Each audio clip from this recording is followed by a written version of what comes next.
बादल का रंग काला है, चंद्रमा में दाग है, सूरज में आग है। ऊंट ने सबके बारे में सब कुछ कहा, लेकिन ये नहीं देखा कि उसके पूरे अंग टेढ़े हैं। उसकी सब अंग टेढ़े हैं, लेकिन उसको क्या दिखाई दे रहा है? दूसरों के दोष दिखाई दे रहे हैं। तो कल हमने समझा था, क्या समझा था? उपगुहन कि दूसरों के दोषों को ढकना है। विशेष तौर से धर्मात्मा पुरुष है, कोई हमारे जैन धर्म का अनुयायी जीव है और उससे कोई गलती हो जाती है, तो उस दोष का व्हाट्सएप पर प्रचार प्रसार नहीं करना, क्योंकि इससे बदनामी किसकी होगी? जैन धर्म की। जैनी लोग ऐसे होते हैं, ऐसा प्रचार प्रसार समाज में हुआ, चाहे वो जैन श्रावक हो, चाहे वो जैन साधु, क्योंकि हमारे साधुओं के आगे जैन शब्द लग जाता है। हाँ। जरा सा भी आपका प्रचार प्रसार होता है तो कहते हैं जैन धर्म ऐसा ही है। दोष किसमें बताते हैं?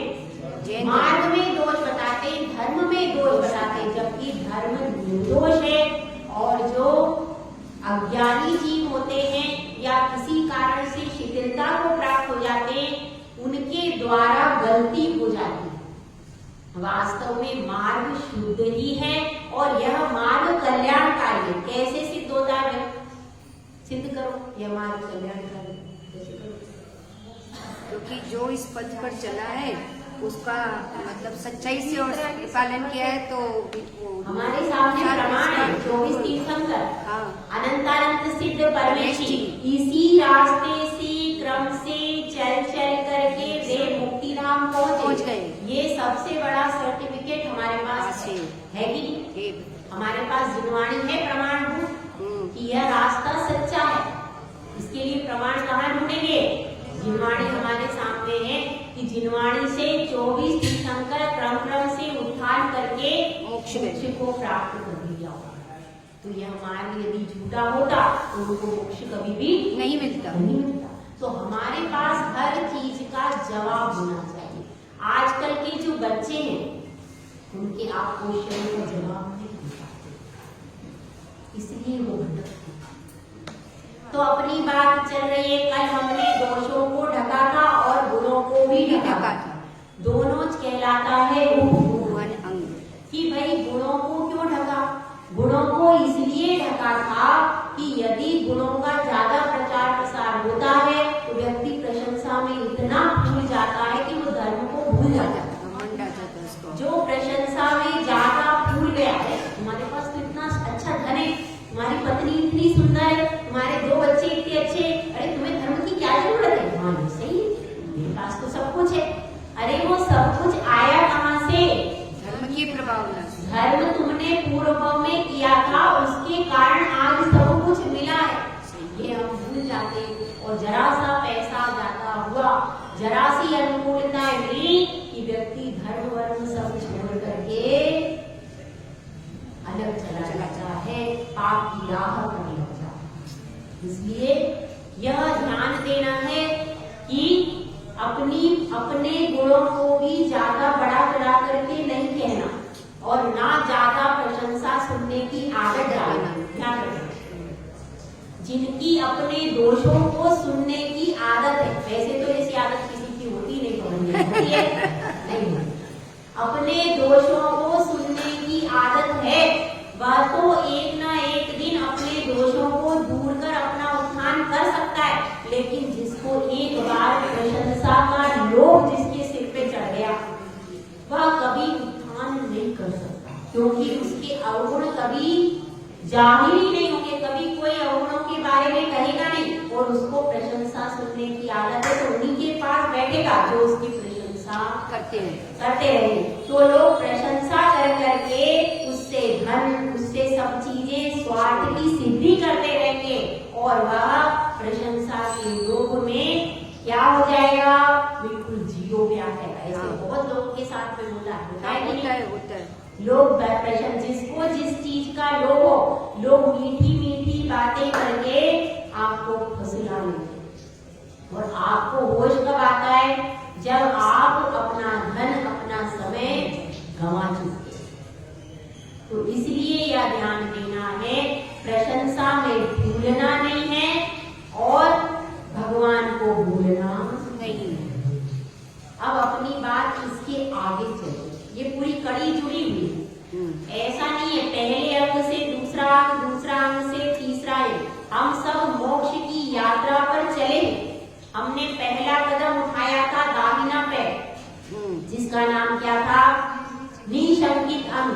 तो पहला कदम हमने आगे बढ़ाया, उसके बाद बायां पैर अपने आप उठ गया, तो वह क्या हो गया? निकांक्षित अंग। यानी विषय भोगों की इच्छा ऐसी नहीं करना, विषय भोगों की ऐसी भावना नहीं करना कि इसमें सुख है। विषय भोगों को सुख नहीं मानना। ये कौन सा अंग है? निकांक्षित अंग। उनको भोगने की मनाही नहीं है, लेकिन उनको सुख है, यही सच्चा सुख है। यह मान्यता मानकर भोगना, यह तो दुख ही रूप है। वास्तव में सच्चा सुख तो भगवान ने ही प्राप्त किया। ऐसी अटल मान्यता बनाना, यह है निकांक्षित अंग। और निर्विच चिकित्सा अंग में हमने ग्लानि को छोड़ा, और आज चौथे अंग में क्या छोड़ा था? मिथ्या मार्ग पर जाने के लिए हमको क्या आवश्यकता है? उस तरफ देखना भी नहीं। तो पहला अपन ने एक दाहिना पैर आगे बढ़ाया, फिर बायां पैर आगे बढ़ाया, उसके बाद तीसरा क्या था? ग्लानि को छोड़ा। तीसरा नहीं, निर्विच चिकित्सा अंग। निर्विच चिकित्सा अंग में किसका उदाहरण दिया था? बाएं हाथ का। बाएं हाथ से हम मलिनता को दूर करते नहीं, ग्लानि करते क्या? नहीं। इसलिए बाएं हाथ का उदाहरण दिया जाता है तीसरे निर्विच चिकित्सा। ठीक है, अब धीरे धीरे अपनी यात्रा चल रही है। हाथ आगे बढ़ाया, हाथ से ग्लानि को दूसरों की सेवा, मलिनता है सेवा वैयावृत्ति के द्वारा उनकी मलिनता को दूर किया, रोग का उपचार किया। उसके बाद आगे बढ़े, क्या हुआ? अमूढ़ दृष्टि। अमूढ़ दृष्टि मतलब जो मिथ्या मार्ग पर चल रहे हैं उनकी निंदा नहीं करना होगा, उनको गाली नहीं देना, उनको बुरा भला नहीं कहना, उनकी तरफ पीठ कर।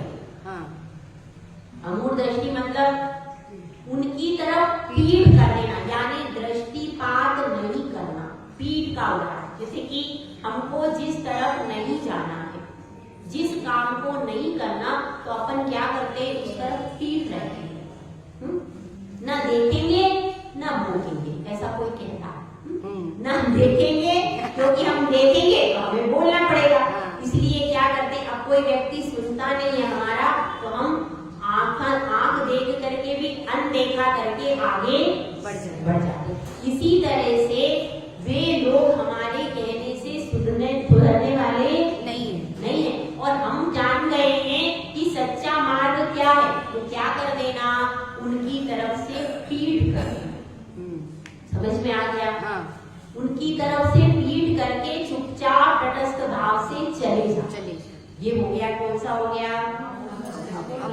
अमूढ़ दृष्टि। अब उपगूहन।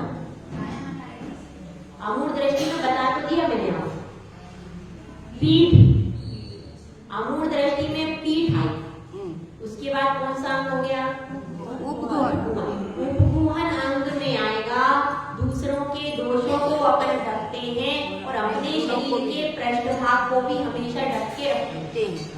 कभी भी अपने शरीर के पृष्ठभाग को कोई खोलता नहीं।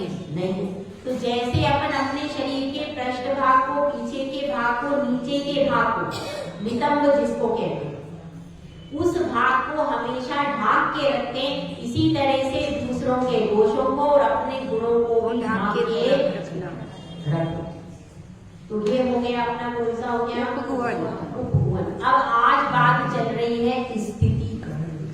दोषों को तो ढक लिया, लेकिन अब शिष्य कह रहा है कि भाई आचार्य श्री, ये तो बताइए, क्या मात्र दोषों को ढकने से काम हो जाएगा क्या? मात्र दोषों को ढक लिया, क्या काम हो जाएगा? मुझ में भी दोष है और अन्य में भी दोष है। पूरा कोई भी नहीं है। इस संसार में हर चीज अधूरी है, हर व्यक्ति अधूरा है। नदी है तो नदी में कीचड़ का पानी भी है। कोयल का कंठ मधुर है पर उसका रंग काला है। कहीं ना कहीं कुछ ना कुछ अधूरापन जरूर है। गिलास आधा भरा ही हमें मिलेगा, पूरा भरा गिलास किसी को नहीं मिल सकता। पूरा भरा गिलास करना है तो खुद मेहनत करके पुरुषार्थ करना पड़ेगा, जो भगवान ने किया। उन्हीं का गिलास आधा भरा, पर किसी को भरा हुआ मिला नहीं भगवान को। उन्होंने स्वयं पुरुषार्थ करके उस गिलास को पूरा भरा है। ये ध्यान रखना। कमियां सब में हैं, लेकिन धर्म के रास्ते में जो कमियां आ रही हैं उनको हम कैसे दूर करें? चाहते तो हम हैं सारी दुनिया अच्छी हो जाए, सारे साधु एकदम व्यवस्थित होना चाहिए। हम भले ही कैसे भी, हम भले ही एक भी मूल गुण का पालन न करें। हाँ साधना जी, आपके कितने मूल गुण हैं? कितने हैं? कितने? 8 है। पूरे पालन हो रहे? निरति चार आपके हैं? निरति चार पालन हो रहे क्या? नहीं हो पाते। लेकिन साधु के बिल्कुल निरति चार, बिल्कुल एकदम प्योर पालन होना चाहिए। एक में भी जरा सा यूं भी नहीं होना चाहिए। सामायिक में बैठे तो यूं भी नहीं होना चाहिए, है ना? ऐसा अपन आदर्श चर्या किसकी होना चाहिए? साधु की। और हमारी कैसी होना चाहिए? हमारी कुछ भी नहीं होना चाहिए। हमको त्याग की बात नहीं बोलो। सप्त व्यसन का भी किसी को बोलो तो लोगों को बुरा लग जाता है कि भाई गुटखा नहीं छोड़ पाए। तो उसमें रावत को त्याग की बात बहुत बुरी लगती है, लेकिन साधु के लिए क्या कहते हैं? आपको साधु कैसा चाहिए? 100%, 100% आदर्श साधु चाहिए। तो पहले अगर श्रावक आदर्श, तो हमारी बात यह है, अगर श्रावक आदर्श होगा तो साधु भी आदर्श बन जाएगा। आप आदर्श श्रावक बन के दिखाओ, ठीक है? आप आदर्श श्रावक बन जाओगे, उस दिन दुनिया में जितने साधु होंगे सब आदर्श मुनि बनेंगे, ठीक है? ये ऑप्शन ठीक है? सोचिए, हम अपनी चर्या के मामले में भी विचार करें, हम कितने पानी में हैं। तो यहाँ पर बात चल रही है स्थितिकरण की। अब शिष्य कह रहा है कि भाई दोषों को ढक दिया मैंने, और दोषों को ढक दिया और मेरे भी दोष है, क्या मैं अपने भी दोषों को ढक दूं?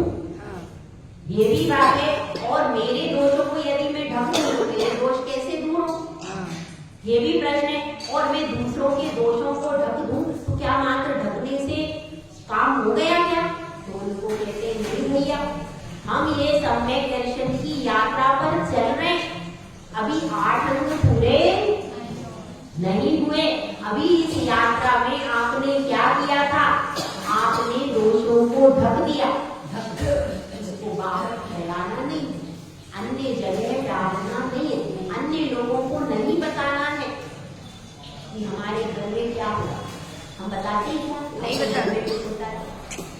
अपने बेटे से लड़ाई हो गई तो बाहर जाके बताते हैं कि हमारी बेटे से नहीं बन रही, नहीं बताते। तो यह भी आपका ही धर्म है, आपका ही समुदाय है, तो अपनी बात को अंदर रखो, ठीक है? तो अब स्थितिकरण की क्या परिभाषा है, इसको आचार्य परमेश की बता रहे हैं। पढ़ते हैं। दर्शनाचरणादवापि चलतां धर्मवत्सलैः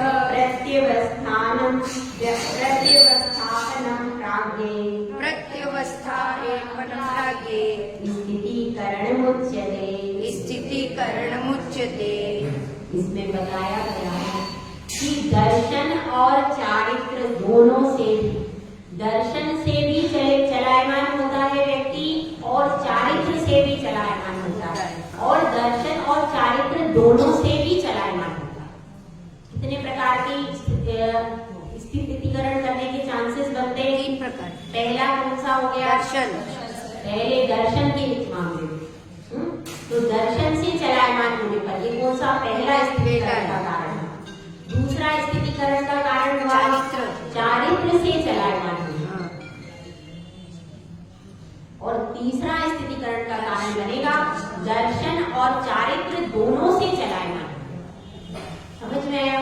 दोनों कारण बनेंगे। कहीं पर तो खाली वो दर्शन से चलायमान हुआ, कहीं पर चारित्र से चलायमान हुआ, तो कहीं पर दर्शन और चारित्र से चलायमान। तो दोनों स्थिति होने पर चलता धर्म वश करे। अब उसको लखवानी के अध्यक्ष जी करा गए।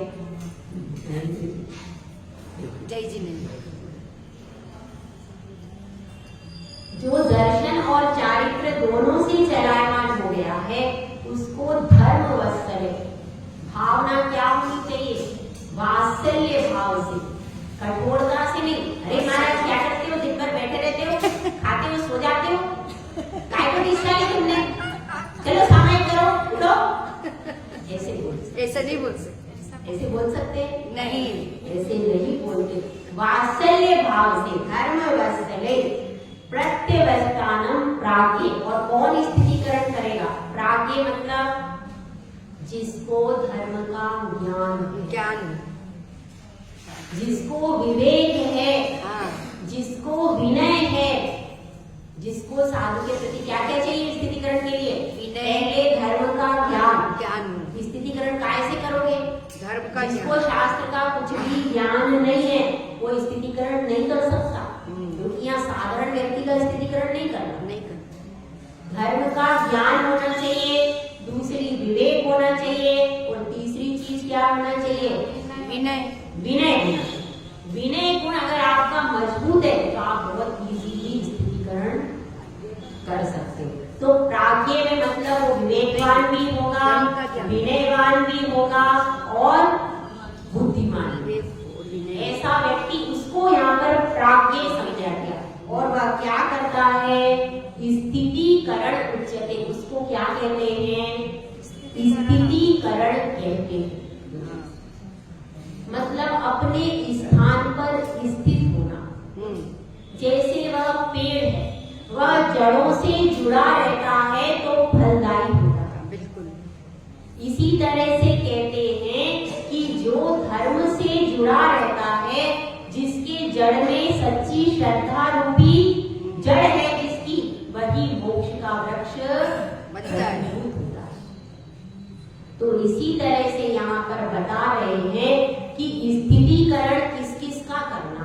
पहले अपन ये देख लें, स्थितिकरण किसका किया जाएगा? पहले तो आपके साधर्मी व्यक्ति। कहाँ से बात शुरू कर रहे हैं? साधर्मी बंधु। जो आपका साधर्मी बंधु है, कौन से धर्म का मतलब? साधर्मी मतलब क्या? जैन धर्म। हाँ, जो दिगंबर जैन धर्म का अनुयायी है अथवा श्वेतांबर धर्म का भी है, दोनों में से कोई भी हो जाता है। फिर भी अगर दोनों का एक साथ प्रसंग आए तो आपका पहला कर्तव्य दिगंबर धर्म। तो ऐसा व्यक्ति सबसे पहले कहाँ से चलायमान हो सकता है? दर्शन से। दर्शन से कैसे हो सकता है? दर्शन से चलायमान होने का कारण बनता है, पहला कारण है विपत्ति। अच्छा। विपत्ति मतलब अचानक उसको व्यापार में घाटा हो जाए। अब ऐसी एक घटना बताती हूँ। आचार्य जी सुनील सागा महाराज जी ने इसका प्रवचन लिखा है, प्रवचन लिखी इसके ऊपर। उन्होंने जो टीका लिखी है उसमें उन्होंने आचार्य श्री तपस्वी सम्राट हमारे सन्मति सागा महाराज उनके जीवन में एक घटना घटी थी, उसका उल्लेख किया है। आप किस शहर में बैठे हो भाई? इंदौर में। इसी इंदौर की एक सत्य घटना है। अच्छा। इसी इंदौर की बिल्कुल एक सत्य घटना है, मगर अभी की नहीं है। जब आचार्य सन्मति सागा महाराज जी जीवित थे, उस समय की वह घटना है। हाँ, तो वह पुरानी घटना है लेकिन सत्य घटना है, उन्होंने उल्लेख किया है। उन्होंने अपने जब उनका साथ में चतुर्मास हो रहा था तब उन्होंने उस घटना को अनुभव किया तो उन्होंने उल्लेख किया इंदौर का एक कोई बड़ा व्यापारी था, हाँ, लेकिन वह अचानक क्या हुआ, व्यापार में पूरा घाटा हो गया, और अब घाटा हो गया तो पैसा पूरा खत्म हो गया। पैसे डूब जाने के बाद लोग लेनदार आने लगे, कर्जा हो गया। कर्जे के लिए लेनदार आकर के बार बार खड़े होने लगे तो अब वो इतना परेशान हो गया कि यहाँ से भाग करके जबलपुर गया। अच्छा, जबलपुर में जाकर के उसने क्या किया, नौकरी करी, और नौकरी कहाँ की, एक मुस्लिम के यहाँ पर उसने नौकरी की, नौकरी कर ली। अब नौकरी करते करते अब उसने अपनी पूरी घटना सुना दी, जो मालिक था काम करवाता था उससे पूरी घटना सुना दी। तो उसने, वो बहुत परेशान था, कर्जा था और परेशान तो था ही, तो वह उससे कहानी सुनाई। तो उसने ये कहा अगर आप धर्म परिवर्तन कर लेंगे तो हम आपका पूरा कर्जा उतार देंगे। चुका, ऐसी बात कही। अब उसने सोचा मैं तो जैन हूँ, मैं अहिंसा का पालक हूँ, मैं तो ये धर्म पालन नहीं कर सकता, कर नहीं पाऊंगा तो मैं क्या करूँ, ऐसा करता हूँ सबसे अच्छा उपाय क्या है कि मैं इस जीवन को खत्म करूँ। हाँ, तो वह ऐसा आत्महत्या के विचार से वह कहाँ गया, तो वह उधर नगर में नदी किनारे कहीं जा रहा था। हाँ, रास्ते में एक होर्डिंग लगा हुआ था हाँ, कि आचार्य सतमती सागर महाराज जी का वर्षा योग ऐसा। हाँ, तो उसने देख लिया ये होर्डिंग है, तो उसने कहा मरना तो नहीं, हाँ, एक बार साधु है, इतने तपस्वी हैं, इतने ज्ञानी हैं, तो अब इनके अपने दर्शन कर लेता हूँ। एक बार दर्शन करने में क्या जाता, हाँ, एक बार दर्शन, तो दर्शन करने के लिए महाराज के पास में आया। अब महाराज ने कुछ उसको देखा और उनको कुछ आभास, निमित्त ज्ञान का आभास हो गया। तो महाराज ने उसको बुलाया, उनका मौन था लेकिन उनको कुछ आभास हुआ था कि भाई ये व्यक्ति अगर मैं छोड़ दूंगा तो ये कहाँ चला जाएगा, ये तो जीवन से चला जाएगा। और ये व्यक्ति, उनको कुछ आभास हुआ और उन्होंने बुलाया उसको, बुला करके उससे पूछा क्या सोच रहे हो, तो उसने पूरी अपनी आप बीती बता दी। महाराज तो जान गए थे पर फिर भी वो उसके मुख से सब सुनना चाहते थे। उसने भी पूरी आप बीती उन्हें बता दी। अब महाराज ने फिर भी, महाराज ने कहा मैं तो जानता हूँ, मेरे को तो निमित्त ज्ञान से सब कुछ पता है, पर समाज के लोग थोड़ी विश्वास करेंगे, कहेंगे महाराज जी कोई दूसरा व्यक्ति होगा, तो इसको जानते नहीं है, क्यों इसको सहायता करें। तो उन्होंने क्या किया, उसको वहीं बिठाया कि तुम यहीं पर रहो, और उसकी पूरी क्या की जानकारी निकलवाई कि वास्तव में यह व्यक्ति इंदौर का जहाँ का बता रहा है, इंदौर का व्यापारी है या नहीं है, यह सब आप लोग पता कर दिया। क्योंकि मैंने निमित्त ज्ञान से जान लिया तो मेरी आत्मा जानती है, लेकिन समाज में कैसे सिद्ध करें। तो उन्होंने पूरा यहाँ पर आए सब लोग, उन्होंने पूरा पता किया कि वास्तव में ये व्यापारी था, इसका यहाँ पर घर था, इसका इतना कर्जा है, इसकी ऐसी परिस्थिति, सारी परिस्थिति का अवलोकन किया। वहाँ के जो दृष्टि आदि थे, वहाँ पे जो महाराज जी का चतुर्मास हुआ था, तो हाँ नहीं, जबलपुर के पास में हुआ था, जबलपुर की घटना है।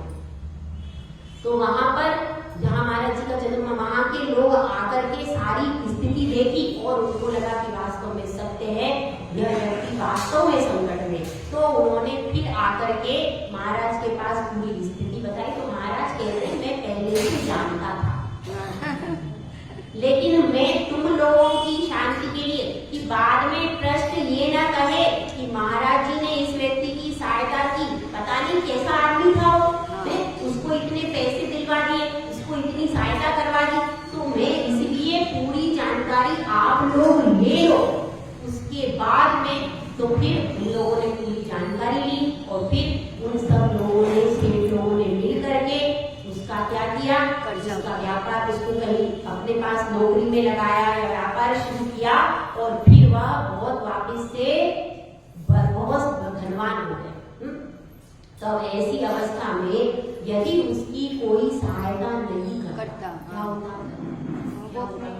जीवन खत्म कर देता, या वह अपना जीवन खत्म कर देता, या फिर मजबूरी में धर्म परिवर्तन, इतनी हिंसा करता, कम से कम उसको हिंसा मूलक धर्म से बचा लिया। तो ऐसे समय में हमको हमारा क्या कर्तव्य है? कोई धर्मात्मा दृष्टि रखो, किस पर दृष्टि रखो? अपने धर्म में कौन व्यक्ति गरीब है, किसके ऊपर विपत्ति आ रही है, उस विपत्ति पर दृष्टि रखो।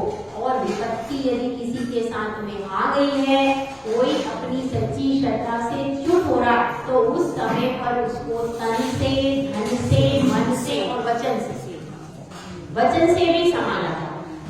खाली विपत्ति पैसे की नहीं आती। कई बार पैसा पूरा है लेकिन कोई ऐसा संकट उत्पन्न हो गया तो उस स्थिति में भी संभालना जरूरी पड़ता है। अब जैसे एक विपत्ति ये होती है कि किसी की बेटी घर से चली गई और उसने कहीं हिंसा मूलक धर्म में विवाह कर, तब आप क्या करोगे? उनके परिवार वाले मंदिर में आने को तैयार नहीं होते। अब घटना तो घट गई, न वो आने वाली न ये जाने वाले। तो उस स्थिति में अगर वो दोनों व्यक्ति दर्शन करने आ जाएं तो तिरछी नजर से मत देखो। उनके माता पिता की गलती तो 100% है, मैं मानती हूँ, लेकिन फिर भी यदि वो लोग आ गए हैं तो आप उनका तिरस्कार मत करो, बार-बार छींटाकशी मत करो, क्योंकि और उनके माता पिता तो शुद्ध ही हैं।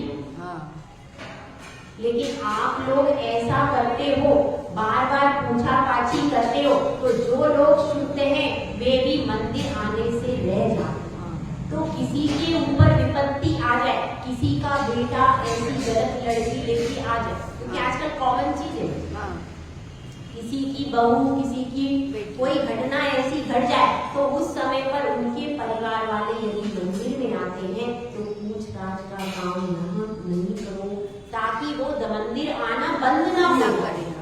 नहीं तो वो लोग भी मंदिर आना बंद हो जाते हैं। एक की वजह से पूरा परिवार मंदिर से दूर हो जाता है। तीसरी चीज है मरण। यदि परिवार में किसी का अचानक मरण हो जाए तो फिर महीनों महीनों, सालों सालों लोग रोते रहते, मंदिर नहीं आते। तो उनका स्थितिकरण, उनको समझाओ कि भाई ये तो चला गया, तुम अपना धर्म ध्यान क्यों छोड़ते। और दोनों में यदि किसी के बेटा बेटी भी कहीं चले जाएं तो आप उस परिवार को समझा सकते हो कि भाई वो तो जो घटना घट गई सो घट गई, अब आप लोग धर्म को क्यों छोड़ते हो, आप लोग आओ और धर्म करो। और उस अवस्था में यदि उनके परिवार वाले आते हैं तो आप उनको स्वागत करो। ये 3 कारण हैं। और क्या बनते हैं? और बहुत सारे बन सकते हैं, लेकिन अपने पास समय कम है। देखिए, और एक बात और समझिए। अब ये तो बात हो गई किसकी? श्रावक का। एक श्रावक का स्थितिकरण ऐसे करना चाहिए। अब मुनिराज का स्थितिकरण कैसे करें, यह भी तो बात है। तो अब एक घटना इसमें आती है कि एक पंडित, जो कि आचार्य सन्मति सागर महाराज जी के मुख से सुनी हुई है, पंडित नेमीचंद पाटनी, ये टोडरमल है ना, टोडरमल स्मारक, उसके ट्रस्टी रहे, पहले रहे। नेमीचंद पाटनी थे और वहां पर किसी साधु महाराज का चतुर्मास हो रहा था, वर्षायोग हो रहा था। लेकिन वो जो साधु थे वह चौके में आ जाते, चौके में आकर निरीक्षण करते थे सुबह सुबह। ऐसा 1-2 बार हुआ तो समाज वालों ने कहा हम क्या करें। तो उन्होंने क्या किया कि पंडित जी को खबर कर दी कि भाई अपन लोग कुछ मत बोलो, पंडित जी है तो पंडित जी संभाल ले। पंडित जी ने कहा कि चलो देखते हैं। उन्होंने उस दिन पूजा पाठ जल्दी ही पूरा कर लिया। कितने बजे कर लिया? कितने बजे कर लिया? 8 बजे। आप लोग होते तो 10 बजे से पहले कर ही नहीं सकते। उन्होंने उस दिन 8 बजे पूजा पाठ अपना जल्दी से खत्म किया और महाराज के पास आए। महाराज थोड़ा बाहर जा रहे थे, निकलने की तैयारी में थे। उन्होंने कहा महाराज जी आज अपन स्वाध्याय कर ले क्या? ठीक है कर लेते। महाराज जी बैठ गए और वो समय सार की गाथा लेकर के उन्होंने भी, पंडित जी ने भी प्रवचन किया और महाराज को भी ज्ञान तो था ही, तो वो भी उसमें समय सार की गाथा में बड़े आराम से स्वाध्याय किया। और चर्या का समय हुआ, चर्या का समय हुआ, फिर वो आहार पे उठ गए। ऐसा उन्होंने 1-2 दिन किया। वो चौके तक आएगी नहीं। तो अब इसमें क्या है, श्रावक को भी इसमें अपना उपयोग देना चाहिए। अगर आप साधु को पूरे टाइम खुला छोड़ो, हाँ, ना उसके प्रवचन करवाओ, ना उसको उसके पास में बैठो, उसके पास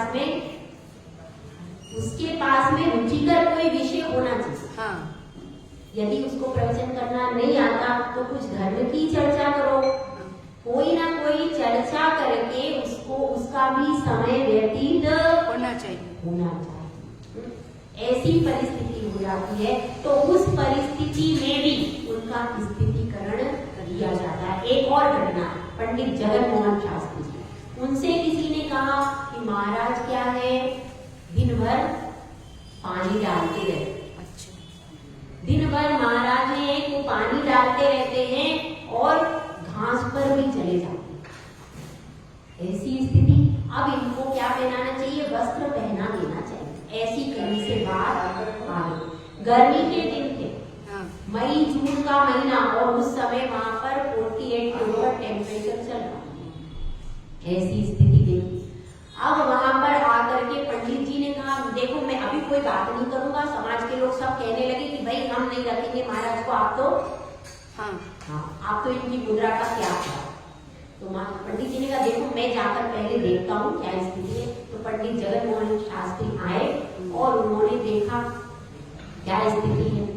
देख करके उन्होंने महाराज के पास गए कि महाराज क्या बात है, आपका स्वास्थ्य कैसा है, आपका रत्नत्रय कुशल तो है। तो महाराज कहने लगे, भैया क्या बताऊं, मेरे शरीर में दाह उत्पन्न हो गई, गर्मी बहुत ज्यादा है और कोई भी श्रावक वैयावृत्ति के लिए नहीं आता। तो अब उसके लिए मुझे बहुत शर्म महसूस होती है, मुझे पानी डालना पड़ता है। अब कोई श्रावक हो तो गीले नेपकिन से उसका उपचार कर दे, ठंडे पानी में पैर रखवा दे, कुछ उपचार कर दे, तो कोई भी श्रावक देखता नहीं है। और इसलिए मुझे यह सब कार्य करना पड़ रहा है। मैं बहुत ग्लानिपूर्ण स्थिति में हूँ, मैं यह करना नहीं। जब ऐसी बात सुनी तो उन्होंने, अब बाहर खड़े थे, ये लोग सब सुन रहे थे, समाज के सब ट्रस्टीगण सब बाहर बैठे। हाँ पंडित जी क्या निर्णय, हम लोग वस्त्र लेकर आए। पंडित जी ने उन सबको फटकारा कि तुम लोगों को शादी की वैयावृत्ति करने नहीं आती है। वस्त्र पहनाना बहुत सरल है और वस्त्र उतारना बहुत कठिन है। तुम लोग यदि व्यवस्थित तरीके से उनके पास में बैठो, पूछो, तुमने पूछा तो नहीं कि महाराज जी आपको क्या व्याधि है, इस दाह व्याधि का हम उपचार करें, हम औषधि दें आपको, हम कुछ आपकी सेवा करें, यह करना चाहिए कि नहीं, यह करना चाहिए। हाँ, उनकी औषधि वगैरह, फिर उन्होंने व्यवस्थित उनकी औषधि दी, उनका उपचार किया और महाराज जी बिल्कुल ठीक हो गए और वापिस से अपनी चर्या पे पुनः स्थित हो गए। यह होता है स्थितिकरण। तो स्थितिकरण ऐसा करना चाहिए। इस संबंध में एक कथा आती है, समय कितना होगा, 9:30 बज गया, 9:25।